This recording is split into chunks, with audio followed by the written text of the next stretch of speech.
하나님 말씀은 갈라디아서 1장 6절에서 12절까지 말씀 보겠습니다. 하나님 말씀 갈라디아서 1장 6절에서 12절까지입니다. 신약 302페이지에 있습니다. 우리 같이 한 목소리로 합독으로 읽겠습니다. 그리스도의 은혜로 너희를 부르신 이를 이같이 속히 떠나 다른 복음을 따르는 것을 내가 이상하게 여기노라. 다른 복음은 없나니 다만 어떤 사람들이 너희를 교란하여 그리스도의 복음을 변하게 하려 함이라. 그러나 우리나 혹은 하늘로부터 온 천사라도 우리가 너희에게 전한 복음 외에 다른 복음을 전하면 저주를 받을지어다. 우리가 전한 말하였거니와 내가 지금 다시 말하노니 만일 누구든지 너희가 받은 것 외에 다른 복음을 전하면 저주를 받을지어다. 이제 내가 사람들에게 좋게 하랴 하나님께 좋게 하랴. 사람들에게 기쁨을 구하랴. 내가 지금까지 사람들의 기쁨을 구하였다면 그리스도의 종이 아니니라. 형제들아, 내가 너희에게 알게 하노니 내가 전한 복음은 사람의 뜻을 따라 된 것이 아니니라. 이는 내가 사람에게서 받은 것도 아니요 배운 것도 아니요 오직 예수 그리스도의 계시로 말미암은 것이니라. 아멘.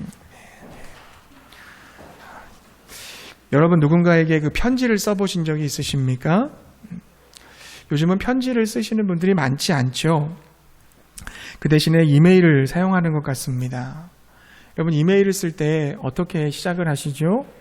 처음에 인사를 하게 되죠. 잘 지내셨는지, 그리고 안부를 묻기도 합니다. 그리고 마음에 담아두었던, 차마 말하지 못했던 감사의 말을 전하기도 합니다. 거의 대부분 아마 이렇게 편지를 시작하실 거예요.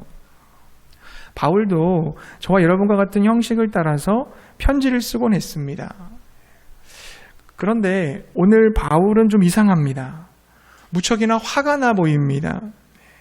미간에 주름이 잡히며 눈꼬리를 치켜 세우고 얼굴은 울그락불그락해 보입니다. 바울의 마음이 상해 있습니다. 아니 커다란 분노로 갈라디아 지역의 교회들에게 편지를 쓰고 있는 것입니다. 그러면서 하나님에 대한 감사의 메시지를 전달했어요. 그런데 감사가 들어가야 될 자리에 지금 바울이 무슨 말을 써내려가고 있습니까? 8절에 보게 되면 저주를 받을 것이다. 그리고 9절 말씀에도 너희가 저주를 받을 것이다. 두 번이나 저주를 받는다는 것을 강조하고 있습니다. 반복하고 있어요. 뿐만 아닙니다. 6절에 보게 되면 그리스도의 은혜로 너희를 불러주신 하나님을 너희가 속히 떠났다고 했습니다. 어떻게 그렇게 속히 하나님을 떠날 수가 있느냐? 바울은 지금 그들을 꾸짖고 있습니다. 하나님이 너희를 불러주셨고 은혜를 입은 너희들이 아니었느냐? 그런데 지금 너희가 하나님께 등을 돌리고 하나님을 떠나 있다. 정말 난 이해가 안 된다.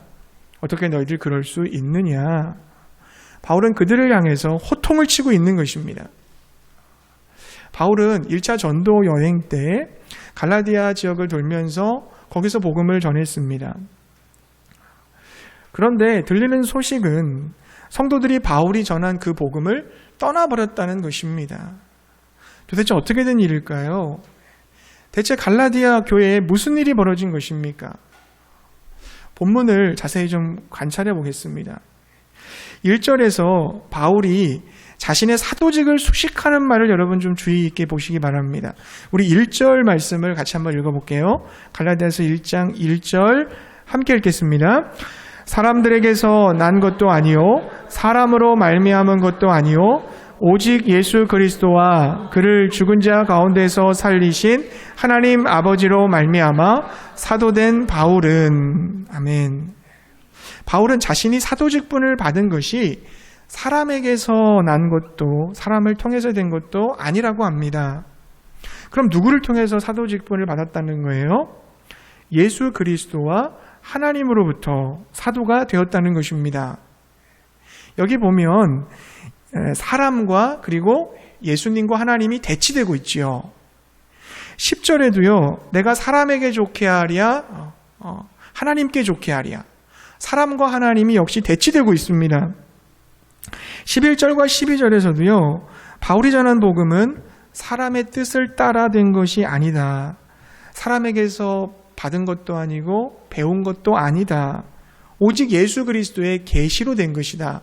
역시 사람과 그리고 예수 그리스도가 대치되고 있습니다.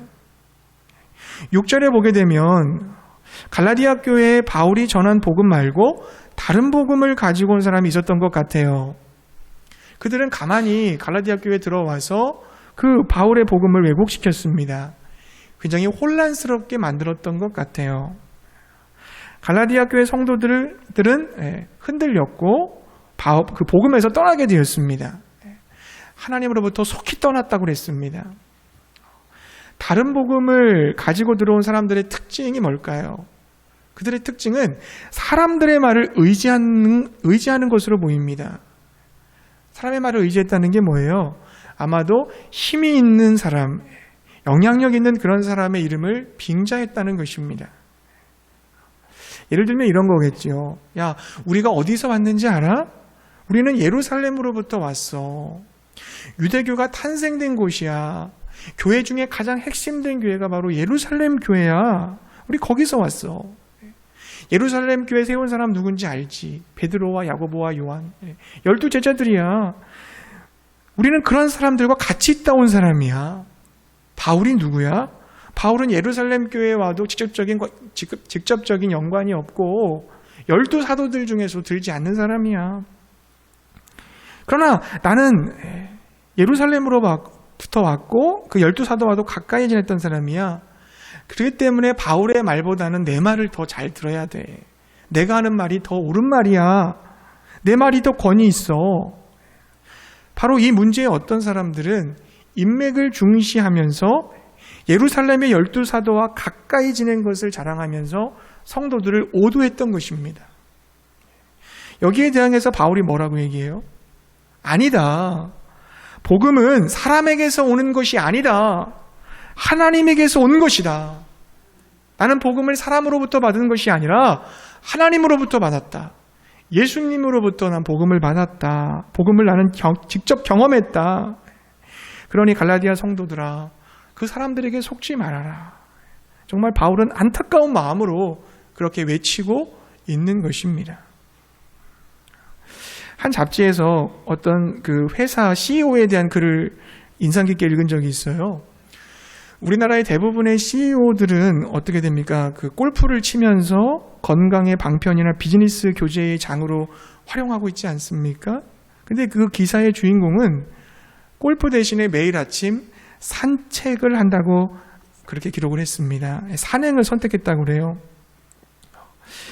그런데 그가 산행을 선택한 이유가 굉장히 흥미로웠습니다. 그것은 그가 경영인으로서의 초심을 잃지 않기 위함이라는 것입니다.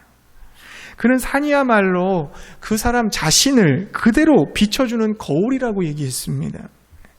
산행의 기본은 자기가 출발했던 자리를 확인하는 것이며 그곳이 그가 돌아와야 될 자리라는 것을 잊지 않는 것이라고 말합니다. 그리고 산행의 귀로해서 그는 늘 자신이 출발했던 자리에서 내가 얼마나 벗어나서 살아왔는가를 자성한다고 합니다. 사랑하는 성도님들, 우리도 믿음의 길을 지금 걸어가고 있습니다. 근데 지금 우리는 이 믿음의 길을 바르게 걸어가고 있습니까? 믿음을 시작했던 그 첫사랑의 감격이 날마다 새로워지고, 아니, 더 깊어지고 더 넓어지고 있습니까? 아니면 믿음의 길에서 조금 벗어나서 내가 지금 잘못된 길을 향하여 걸어가고 있지는 않습니까? 주님을 향한 사랑이 점점 식어지고 주님과 멀어지고 있는 것은 아닌지 여러분 자신을 한번 점검해 보시기 바랍니다. 갈라디아 교회에 다른 복음을 가지고 들어온 사람들이 주장한 것, 사람들의 말을 듣고 그들이 주장한 것이 뭐냐면 그 중에 한 가지가 율법주의였습니다. 율법주의는 예수님을 믿는 것만으로 부족하다는 거예요. 이 서신이 기록된 당시 그들이 뭘 주장했냐면 예수님을 믿는 것 이외에도 구원을 받고 하나님의 참 백성이 되고자 한다면 할례를 받아야 한다고 주장을 했습니다. 그리스도인 중에서도 이런 율법주의 신앙을 가지고 있는 사람들이 있을 수가 있습니다. 하나님 앞에서 내가 어떤 행동을 해서 하나님께 인정받아야 된다는 거죠. 그렇게 애쓰는 것입니다. 자신은 늘 교회에 출석하기 때문에 내가 하나님의 백성이라고 생각을 합니다. 또 어떤 사람은 나는 세례를 받았기 때문에 하나님이 나를 인정해 주셨어 라고 말을 합니다. 또 다른 사람은 나는 믿음의 가정에서 태어난 모태신앙이기 때문에 난 천국 갈 수 있어 라고 믿습니다. 나는 매일 헌금도 하고 봉사도 하기 때문에 나는 구원받은 사람이야 라고 말을 합니다. 그러나 여러분 기억하십시오. 나의 행위, 나의 의로운 행동을 통해서 절대로 구원받을 수 없는 것입니다. 로마서 3장 20절은 이렇게 증거하죠. 그러므로 율법의 행위로 그의 앞에 의롭다 하심을 얻을 육체가 없나니. 인간의 그 어떤 행위를 통해서도 하나님의 그 의로운 수준을 만족시킬 수 없다는 것을 여러분 기억하시기 바랍니다. 이런 율법주의 신앙을 가지게 되면 어떻게 돼요? 자기 의에 빠지게 되는 거죠. 나는 거룩한 하나님의 백성이야. 나는 정말 노력하고 있는 신실한 신자야. 그러나 그렇지 못한 자들에 대해서 어떻게 해요? 비판하고 판단하고 정죄합니다. 서기관과 바리새인들이 그런 사람들 아니었습니까? 그래서 자기 의에 사로잡히다 보면 하나님을 의식하는 게 아니에요. 위에 계신 하나님을 의식하고 살아가는 게 아니라 내 옆에 있는 사람들을 의식하고 살아갑니다. 사람 앞에서 내가 좀 인정받으려고, 칭찬 들으려고 신앙생활을 한다는 겁니다. 혹시 여러분 우리 중에 이러한 율법주의 신앙을 가지고 계신 분 안 계십니까? 내가 구원받기 위해서, 하나님의 자녀가 되기 위해서 노력하고 애쓰고 더 선하게, 더 착하게 살려고 몸부림치는 분들이 이 자리에 계시진 않습니까? 그러다 여러분 어느새 그것이 자기 의가 되어서, 자랑이 되어서 하나님의 눈을 의식하기보다는 사람들의 눈을 의식하기에 바쁘고 사람들에게 보이려고 신앙생활을 한다는 거죠. 그러는 중에 하나님의 사랑과 하나님의 임재의식은 점점 사라지게 되어집니다. 시간이 지나면서 종교적인 매너리즘에 빠지게 돼요. 하나님과의 관계가 하나의 종교의식에 지나지 않는다는 것입니다. 율법, 하나님의 말씀을 내가 지켜서 나의 의로 하나님께 인정받고 구원받고 하나님의 자녀가 되려고 하는 것, 이것이 바로 율법주의입니다. 여러분, 행위로 하나님의 자녀가 되는 게 아니잖아요. 그렇죠? 우리가 행위를 통해 하나님의 자녀가 되는 것이 아닙니다. 행위로 하는 것이 아니라 은혜로 하는 것이죠. 은혜로 우리가 하나님의 자녀로 우리를 삼아주신 것입니다. 은혜로 하는 거예요. 그럼 부모, 자식 간의 관계를 한번 생각해 보세요. 우리가 부모, 자식 간의 관계 속에서 자녀가 부모님께 공경하고 순종하고 사랑해야, 그래야 자녀가 되는 겁니까? 그렇지 않잖아요. 내가 부모님의 자녀이기 때문에, 자녀가 됐기 때문에 부모님께 순종하고 사랑하고 효를 다하는 거죠. 우리가 그런 것을 생각해 보시면 좋겠어요. 갈라디아 교회에 다른 복음을 가지고 들어온 사람들, 바로 율법주의가 있었고요. 또 다른 복음을 갖고 있는 사람도 있었어요. 그 사람들이 누구냐면 바로 자유주의자들이었습니다. 자유주의. 예수님이 율법을 완성해 주셨으니 이제 율법이 필요 없다는 겁니다. 이제 예수님의 은혜 안에서 우리 다 그냥 자유롭게 살면 된다라고 주장했던 사람들이 있었던 거예요. 그래서 그들은 어떻게 합니까? 하나님의 은혜를 악용하는 거죠. 하나님이 나의 죄를 용서해 주시니까 계속 죄를 범하는 것입니다. 은혜는 여러분 빈틈이 있거든요, 항상. 그래서 악용할 여지가 있어요. 그 하나님의 그 빈틈을 이용하는 겁니다. 같은 죄를 범하고 또 회개하고, 하나님의 은혜를 이용해서 내가 원하는 정욕대로의 삶을 살고 그렇게 살아가는 사람, 그가 바로 자유주의 신앙의 태도를 갖고 있는 사람이에요. 그렇게 막 살다가 마지막에 내 코끝에서 호흡이 멈추는 그날 내가 다 하나님께 회개하고 난 천국 가면 그만이지 뭐, 이렇게 생각을 합니다. 하나님의 은혜를 악용하는 그 사람의 마음을 여러분, 하나님 모르시겠습니까? 하나님 다 알고 계시죠. 그가 하는 그 회개가 거짓 회개라는 사실을 하나님이 모르시겠습니까? 하나님을 속일 수는 없습니다. 여러분, 우리의 믿음이 자라고 있지 못하다면, 나의 신앙 인격이 성숙하고 있지 못하다면, 믿음으로 의롭게 된 이후에 거룩한 삶으로 내 삶이 발전하고 있지 못하다면, 그의 믿음은 가짜인 것입니다. 가짜인 거예요. 행함이 없는 믿음은 죽은 믿음이라고 하셨는데, 그와 같은 죽은 믿음으로는 여러분, 천국 갈 수 없습니다. 혹시 여러분 우리 중에 이런 자유주의적인 신앙생활 하시는 분 없습니까? 한쪽 발은 세상에 걸치고 한쪽 발은 교회에 걸치고 하나님께 두고 살면 안 됩니다. 그는 세상 사람도 아니고 그렇다고 해서 하나님의 사람도 아니에요. 그는 누굴까요 도대체? 정체불명의 괘신자일 뿐입니다. 아니에요. 그는 자신이 구원받았다라고 착각하는 세상 사람일 뿐입니다.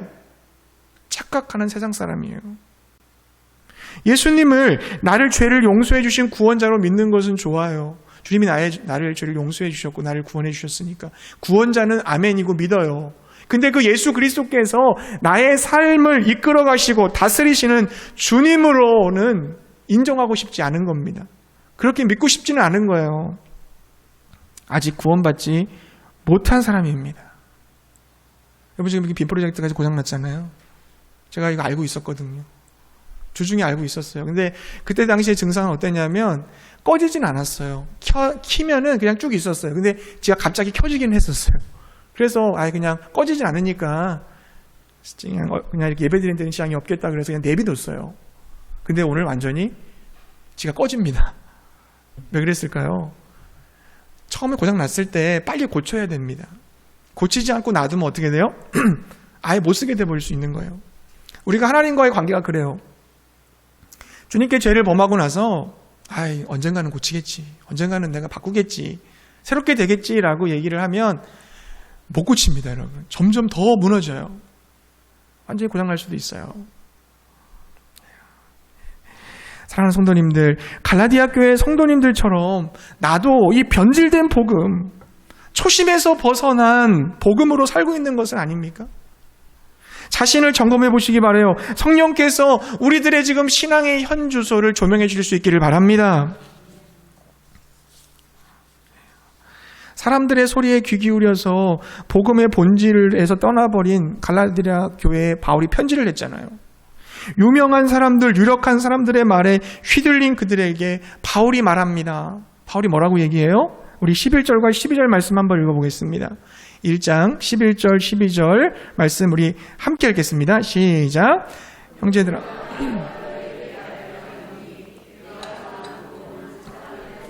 된 것이 아니니라. 이는 내가 배운 것도 아니요 오직 예수 그리스도의 계시로 말미암은 것이라. 아멘. 바울 자신의 복음은 사람의 뜻에 따라 사람에게서 받은 게 아니라는 거예요. 오직 예수 그리스도의 계시로 말미암았다라고 얘기했습니다. 바울은 자신의 이러한 주장의 근거를 4가지의 개인적인 경험을 통해서 소개를 해줍니다. 자, 첫 번째 그의 경험 1장 13절부터 17절까지예요. 1장 13절부터 17절까지인데요. 바울이 복음을 처음 알게 되었을 때의 이야기죠. 옛날에 바울은 유대교를 믿었잖아요. 그래서 조상들의 전통에 매여 있었습니다. 그런데 예수님을 다메섹 도상에서 만났어요. 그리고 나서 어떻게 그 변화를 받았죠? 예수님을 메시아로 고백하는 교회와 성도들을 잡아 죽이려고 했던 그 바울이 이제는 예수님을 만나고 나서 예수 그리스도의 복음을 증거하는 사도 바울로 변화됐습니다. 그가 예수님을 만난 후에 자신의 혈육이나 가족과 의논하지 않고 그 유명한 예루살렘 사도들과 만나지 않고 그는 뭐 했습니까? 복음을 증거하기 위해서 아라비아로 갔다가 다시 다메섹으로 들어갔다고 얘기하고 있어요. 예수님을 처음 만났을 때 하나님으로부터 영향을 받았지 사람들의 영향을 난 받지 않았다, 이걸 얘기하고 싶은 거예요. 사람들 난 찾아다니지 않았다. 하나님께 향해서 하나님께 사명 감당했다, 이렇게 얘기했습니다. 자, 두 번째 이야기는 뭐냐면 18절부터 20절이에요. 18절부터 20절 말씀을 보게 되면요, 바울이 예수님을 만나서 회심하고 3년이 지났습니다. 바울은 게바, 즉 베드로를 방문하려고 예루살렘에 들어가서 15일을 머물렀다고 얘기하고 있는데 거기서 야고보 외에는 다른 사람을 보지 못했다고 합니다. 자신이 예루살렘에 잠깐 갔지만 간 이유는 사도들하고 어떠한 인맥 형성을 하고 자기 사람 만들려고 간 게 아니라는 거예요. 갈라디아 성도들이 그렇게 말하고 있는 그 유명한 사도들을 바울 자신을 의지하지 않았다는 겁니다. 바울은 사도들의 확증과 권위를 의지할 필요가 없을 만큼 그들이 야, 너 정말 예수님 만났어 라고 그런 얘기 들을 필요 없을 만큼 자기 스스로가 예수님을 만났던 그 특별하고 분명한 경험이 있었던 거죠. 그래서 사람들 따라다니지 않았다 그렇게 얘기를 한 거예요. 세 번째 이야기가 2장 1절부터 10절 말씀인데요. 이것은 바나바와 함께 디도를 데리고 역시 예루살렘으로 갔을 때입니다. 이때 예루살렘 갔을 때는 왜 갔냐면 바나바와 디도와 바울이 어떻게 해요? 1차 선교 여행을 마치고 구제비를 예루살렘 교회에 전달해 주기 위해서 올라간 거죠. 그때에도 그냥 사람의 마음으로 간 게 아니라 하나님의 계시를 받고 내가 예루살렘에 갔다 그렇게 얘기를 했고요. 그리고 거기서 어떻게 했습니까? 야고보와 베드로와 요한이 바울에게 친교의 악수를 청했다 그랬어요. 무슨 얘기냐면 바울의 사도권을 그들 스스로가 인정했다는 겁니다. 베드로는 유대인들을 위한 사역자라면 사도 바울은 이방인을 위한 사역자입니다 라고 그들이 인정해 주었다. 그래서 이방 사역이 하나님께로부터 받은 소명임을 인정해 주었다 그렇게 얘기를 했어요. 그리고 마지막 네 번째 이야기 2장 11절부터 14절 말씀이에요. 이것은 뭐냐면 바울이 베드로를 책망한 이야기입니다. 왜 베드로가 책망받았어요? 여러분 베드로를 책망할 수 있을까요? 베드로는 12사도 중에 수장입니다. 바울은 늦게 믿은 사람이에요. 아직 안 보입니다. 베드로가 보이지 못해요. 근데 어떻게 바울이 베드로를 책망할 수 있었을까? 바울이 이게 어떤 상황이었냐면 베드로가 이방인들하고 식사를 하고 있었어요. 근데 예루살렘으로부터 온 사람들이 있다는 소식을 듣게 되는 겁니다. 그러니까 유대교에 심취한 사람들, 예루살렘에서 유대교를 믿고 있는 사람들이 자기에게로 오고 있다는 소식을 들었어요. 베드로가 그 이방 땅 안디옥에서 이방인들과 식사하는데 유대인들이 온다는 소리를 들으니까 그 자리를 피한 겁니다. 왜 그래요? 그 유대인들에게 너 왜 이방인하고 밥 먹어? 이런 얘기 듣기 싫어서. 하지만 여러분 복음이 뭡니까? 이방인과 유대인의 벽이 없는 거잖아요. 이방인들하고 밥 먹어도 괜찮은 거예요. 근데 베드로 마음 안에 아직도 유대인들을 의식하는 마음이 있었던 거죠. 그래서 너는 왜 시켰다라고 바울이 베드로를 책망했다는 겁니다. 무슨 얘기하는 거예요? 갈라디아 성도들이 그렇게 따랐던 베드로도 교회의 반석도 잘못하고 실수하면 책망을 듣게 된다는 겁니다. 사람들을 의지하고 사람 소리에 휘둘리는 갈라디아 교회를 향해서 하나님의 말씀의 기준에서 어긋나면 교회의 반석 같은 사람이라 할지라도 책망받아야 함을 말해준 것입니다. 사람들의 소리가 아니라 하나님의 소리에 귀를 기울여라 라는 것을 강조하고 있는 거죠. 계속해서 네 가지 다 에피소드가 뭐를 중심으로 하고 있습니까? 사람들의 말이 아니라 사람들의 기준이 아니라 하나님이 기준이 된다. 하나님의 음성을 중심으로 들어야 된다는 말을 강조하고 있는 거예요. 갈라디아 교인들은 유력한 자들, 유명한 자들의 말을 따랐지만 바울은 그런 사람들을 의지하지 않았다는 겁니다. 오직 사람들의 말에 휘둘리는 것이 아니라 하나님과 예수 그리스도만을 따랐다는 것입니다. 바울은 갈라디아 교인들에게 강력하게 말하는 거예요. 유명세를 따라서 사람들의 말에 휘둘려서는 안 된다. 그래서 그 변질된 복음을 받아들이지 말아라. 잘못된 복음에서 돌아서라. 이렇게 촉구하고 있는 거예요. 율법주의, 자유주의 신앙이 아니라 복음주의 신앙으로 돌아와야 된다. 주장하고 있는 것입니다. 예수 그리스도를 만나고 그분으로부터 직접 들은 나 바울의 말을 쫓아서 너희들 복음의 사람으로 살아가라고 외치고 있는 것입니다. 복음의 본질을 잃어버린 목회자, 그리고 변질된 복음을 가진 교회와 성도들에게도 바울은 동일하게 외치고 있습니다. 사람들의 말에 휘둘리지 마십시오. 하나님의 말씀대로 견고히 서십시오. 복음의 본질로 돌아오십시오. 복음의 본질을 회복하십시오. 사람들의 말에 휘둘리지 말라고 했다고 해서 목사님의 말을 비롯한 어떤 영적 지도자의 말도 듣지 않고 그저 하나님과 직통계시해라 이런 걸 말하는 게 아니에요, 여러분. 갈라디아 교회에 와서 사역한 바울, 그리고 갈라디아 교회에서 와서 사역한 어떠한 거짓 교사들 다 사역자였습니다. 근데 바울과 그 어떠한 거짓 사역자들과는 차이가 있었어요. 뭡니까? 그것은 바울은 하나님을 인격적으로 만났다는 거죠. 하나님을 인격적이고 개인적인 관계가 있었어요. 그러나 몰래 들어온 거짓 교사들은 어떻습니까? 그저 유명한 사람들의 말을 들었던 것뿐이에요. 이렇게 하는 게 맞대. 이렇게 신앙생활 하는 거래. 이렇게 하나님은 이러이러한 분이시래. 그냥 전해 들은 이야기라는 거죠. 하나님으로부터 들었느냐, 사람으로부터 들었느냐가 차이였던 것입니다. 그렇다면 여러분에게 저는 묻고 싶어요. 여러분, 복음을 하나님으로부터 들었습니까? 아니면 사람으로부터 들었습니까? 우리는 지금까지 수많은 말씀을 들어요. 내 진리의 말씀을 지금 다 듣고 있습니다. 근데 그냥 들을 뿐이라면 곤란하다는 거예요. 한 귀로 듣고 한 귀로 나가면 곤란하다는 겁니다. 하나님의 사역자들을 통해서 전해진 그 복음이, 그 말씀이 그냥 듣는 것으로만 그친다면 우리는 이 갈라디아 교회 성도들과 똑같다는 것입니다. 우리는 지금 말씀 홍수시대에 살고 있어요. TV, 라디오, 인터넷, 스마트폰 어느 것 하나 키기만 하면 언제든지 다 기독교 방송 볼 수 있어요. 설교를 들을 수가 있습니다. 수많은 말씀 중에서, 근데 그 수많은 말씀 중에서 그 말씀 중에서 내가 하나님 만나야죠. 나에게 하시는 하나님의 음성을 들어야 될 줄로 믿습니다. 사무엘상 3장 1절에 보면은 사무엘이 살던 시대에 하나님 말씀이 희귀했다고 그랬어요.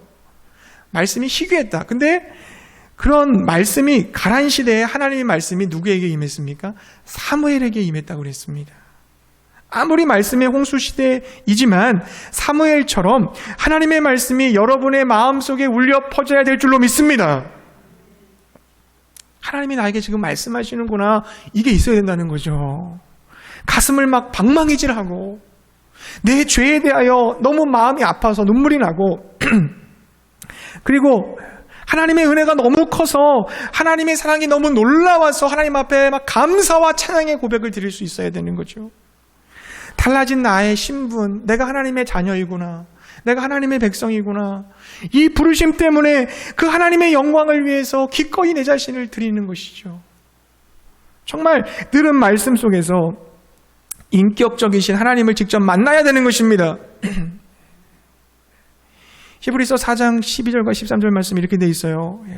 하나님의 말씀은 살아있고 활력이 있어 좌우의 날선 어떤 검보다 예리하여 혼과 영과 및 관절과 고수를 찔러 쪼개기까지 하며 또 마음의 생각과 뜻을 판단하나니. 하나님 말씀은 생명이라는 겁니다. 생명력이 있다는 겁니다. 살린다는 겁니다. 변화시킨다는 겁니다. 우리를 움직인다는 겁니다. 능력이 있다는 것입니다. 사역자들을 통해서 하나님 말씀을 듣지만 그 말씀을 통해서 내가 개인적이고 인격적으로 그 하나님을 마주해야 된다는 거예요. 주님께서 직접 하시는 말씀을 내가 들어야 되는 것입니다. 그때 우리는 바울과 같은 고백, 나를 부르신 분은 하나님이시며 내가 하는 말은 하나님으로부터 온 것입니다 라는 고백을 할 수가 있는 거예요. 여러분, 기독교 신앙은 개인적입니다. 하나님을 내가 만나야 되는 거죠. 하나님의 인격과 내 인격이 부딪혀야 됩니다. 만나야 되는 거예요. 강단에서 말씀이 선포될 때, 함께 찬양 드릴 때, 기도할 때, 우리가 서로 이렇게 교제 나눌 때, 그때 하나님이 우리와 함께 하고 계시거든요. 두세 사람이 내 이름으로 모인 곳이 교회잖아요. 그 하나님이 함께한 그 모임 자리에 하나님을 만나야 되는 거예요. 영으로 임재해 계신 그 주님이 내 안에 계시다는 것을 확신할 수 있어야 돼요. 개인적으로 그 하나님을 경험해야 되는 겁니다. 나의 구원을 누군가 대신 얻지 못해요. 내가 아무리 믿음이 좋아도 내 자녀들이 구원받는 게 아니에요, 여러분. 그 자녀가 개인적으로, 인격적으로 주님을 만나야 되는 거예요. 예수님 만나면 율법주의 신앙, 자유주의 신앙에서 벗어나게 됩니다. 진짜 만난 사람은 거기서 벗어나게 되는 거예요. 그리고 복음주의 신앙, 복음의 사람으로 살아가게 됨을 믿으시기 바랍니다. 복음의 사람은 어떤 사람일까요? 복음은 뭡니까? 예수 그리스도께서 우리를 죄에서 건지시려고 십자가에서 자신의 몸을 대속 제물로 내어주셨다라는 기쁜 소식이에요. 그분의 대속의 희생으로 우리는 죄로부터 자유를 얻었습니다. 이것은 전적인 그분의 은혜요 사랑이었습니다. 이것이 자유하게 하는 복음의 핵심이요 본질입니다. 우리가 값없는 하나님의 은혜로 구원받은 자라고 한다면 은혜 안에 감격하고 감사하며 머물러 평생을 살아야 되는 거죠. 그때 내 공로는 사라지는 거예요. 예수님이 나를 위해 십자가를 지시고 나 같은 자를 건져주셨어. 구원해 주셨어. 나에게 새로운 삶을 주셨어. 내 삶에 의미와 보람이 생겼어. 내가 하는 그 모든 것의 공로는 사라집니다. 거기서. 내가 어떤 것을 주를 위해 한다 할지라도 주님이 나를 위해서 해주신 것과 비교가 될 수 없게 되는 상태가 되는 거예요. 그러니까 주님이 나에게 주신 그 은혜에 늘 감사하는 거죠. 예배는 감사해서 드리는 거예요. 우리가 봉사와 헌신도 감사해서 하는 거예요. 주님을 사랑해서 하는 겁니다. 그 은혜가 너무 감격스럽고 고마워서 조금이라도 그 주님의 은혜를 갚고자 하는 마음으로 신앙생활을 하는 거죠. 하나님의 은혜만 남는 거예요, 항상. 그리고 여러분, 그 복음을 듣고 예수님을 믿는 순간 우리가 어떤 상태가 돼요? 자유롭게 내 멋대로 살아야지라고 살 수가 없어요. 왜요? 성령님이 그 안에 계시기 때문에. 성령님이 그 안에 계시는데 어떻게 그런 삶을 살아갈 수가 있습니까? 성령을 받은 자가 됩니다. 그 성령님이 우리의 새로운 삶과 행위를 만들어 가시기 시작하시는 거예요. 그리고 그 성령님의 인도가 어떻게 됩니까? 율법의 모든 요구를 이루어 주시는 겁니다. 하나님 사랑, 이웃 사랑, 율법의 모든 것을 완성시킬 수 있는 분이 우리 안에 계신 성령님의 역사예요. 이제 우리 삶은 우리 안에 행하시는 그 성령님의 능력을 따라 살게 되는 것입니다. 이렇게 성령님의 능력을 따라 살 때 맺히는 열매가 있어요. 그게 성령의 열매입니다. 갈라디아서 5장 22절과 23절에 보면 오직 성령의 열매는 사랑과 희락과 화평과 오래 참음과 자비와 양성과 충성과 온유와 절제니 누가 이것을 금지할 수 있겠느냐? 성령님이 역사하셔서 열매를 맺는 사람을 누가 막을 수 있겠느냐? 여러분 사랑하십니까? 여러분 얼마나 기뻐하고 계십니까? 화평과 오래 참음과 자비와 양선과 충성, 온유, 절제. 이 열매가 맺힌다는 거예요. 성령의 열매. 인격의 열매예요. 성령의 열매, 인격의 열매뿐만 아니라 성령님이 하신 일이 또 있어요. 뭡니까?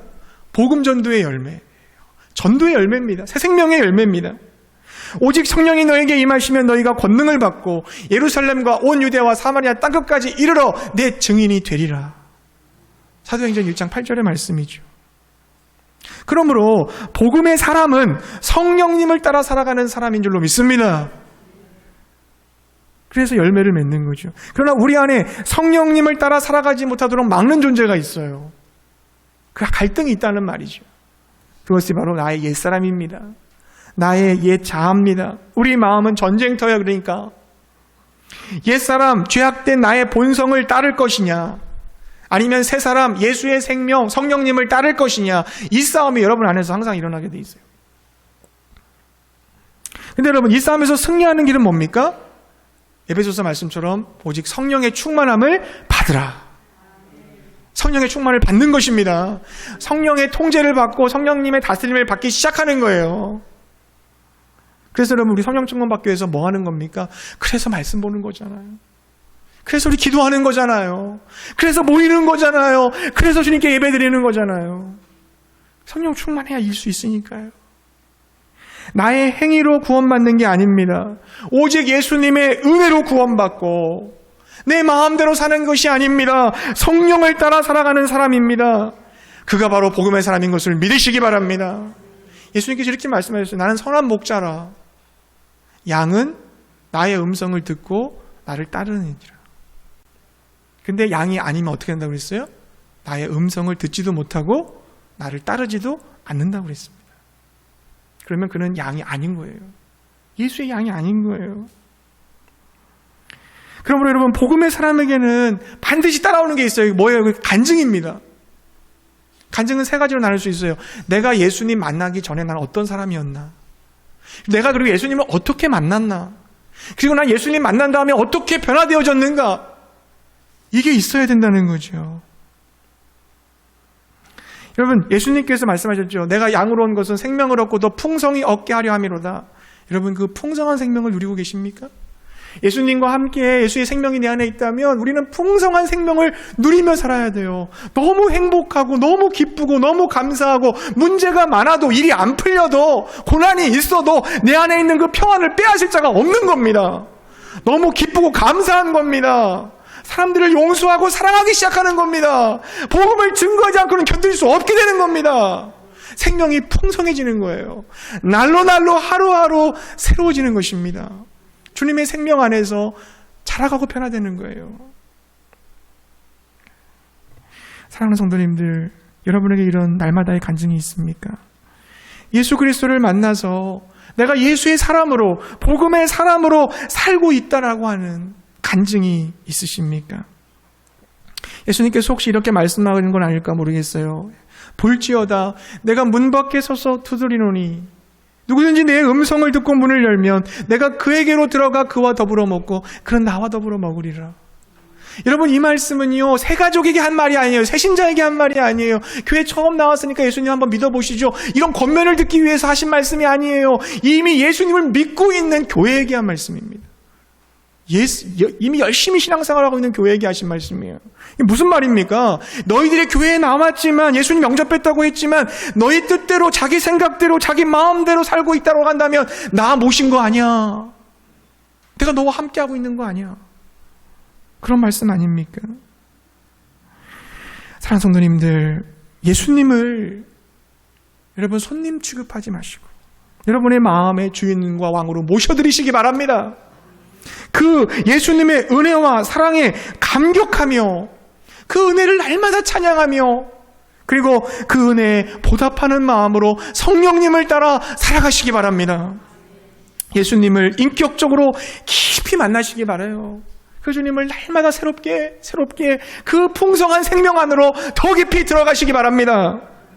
예수님의 사람, 복음의 사람으로 살면서 하나님이 나를 어떻게 역사해 가셨는지를 많은 사람에게 간증하고 증거하는 우리 모두가 되시기를 주님의 이름으로 축복합니다.